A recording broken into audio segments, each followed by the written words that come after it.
Hello, I am Chastity Bolden, and today I'm going to give you an overview of motivation theories, how these theories can be positively used in any workplace, how motivation should be developed, and how I would personally build motivation in my current organization, which is a charter school in the state of Louisiana.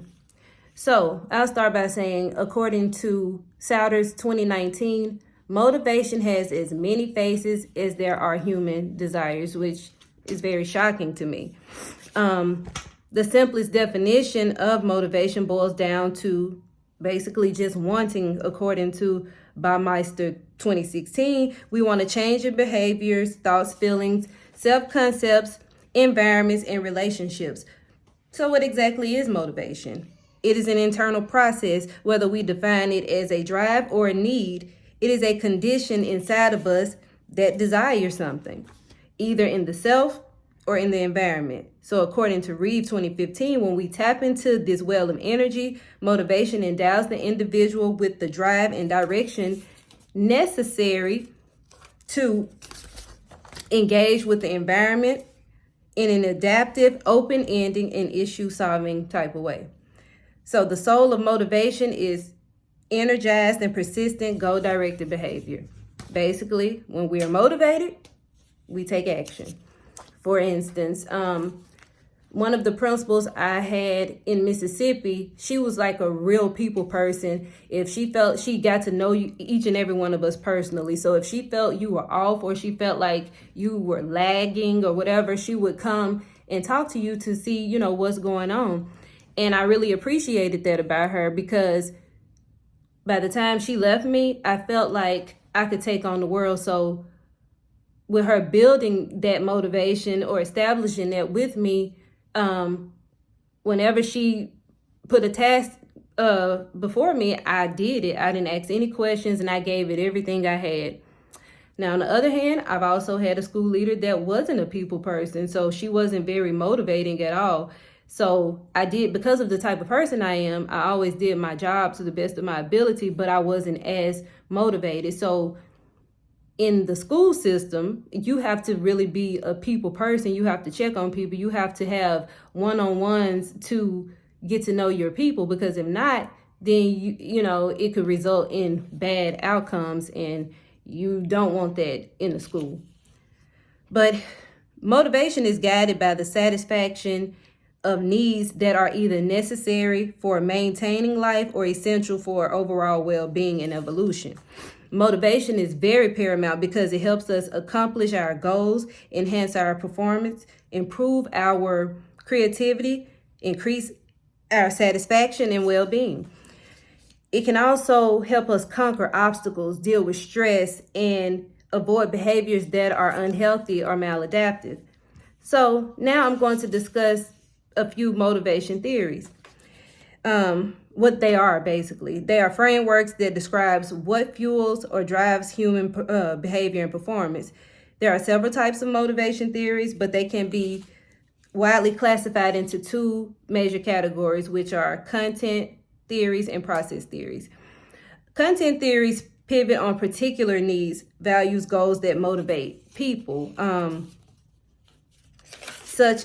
of the most popular content theories are Maslow's hierarchy of needs, Herzberg's two-factor model, and McLeland's need theory.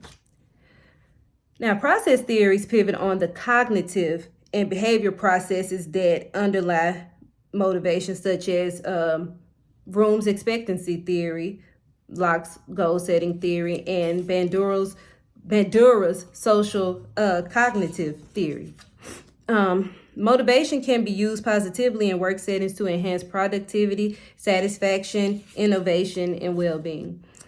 As a school leader, encouraging motivation is paramount among staff for establishing a favorable and effective learning environment. So let's discuss some strategies that I would employ to build motivation in my current workplace. The main one I actually got from an article by Rostrom in 2023. He wrote this in 2023. So investing in PDs, I would do that as a way to support my staff's personal and professional growth. by providing opportunities for skill building, training, and ongoing learning. I'm going to admit I really didn't take PDs as seriously as I should have, early on in my career. But now as a leader, I realize that they're very important. So I really push the attendance of teachers on those days. I just asked them, hey, if possible, could we not be absent on this day or late, because we need to utilize every PD possible to help us grow personally and professionally. So for the most part, all of them, they come and, they actually learn and grow from it.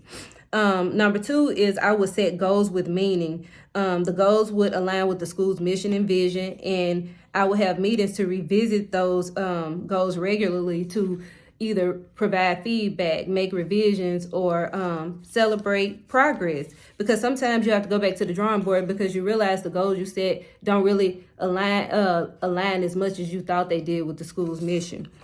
Lastly, I would recognize and appreciate efforts no matter how big or small. Most of us would be surprised at how far a simple thank you can take you. That could really help build a person's boost their morale and their sense of purpose. I remember my school leader told me thank you for something a few years back. I didn't think it was a big deal, but because she did and she recognized that, it made me want to work even harder. So I always celebrate victories, no matter how big or small they are.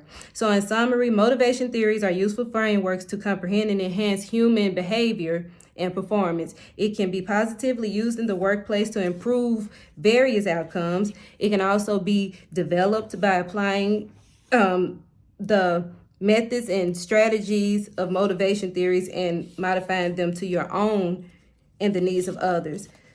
To build motivation at your workplace specifically, you need to consider the content and culture there, and also the nature and demand of your work, and use suitable motivational techniques. Remember, when your employees are evolving and improving, their motivation increases, which is what we all want in the end. Thank you very much.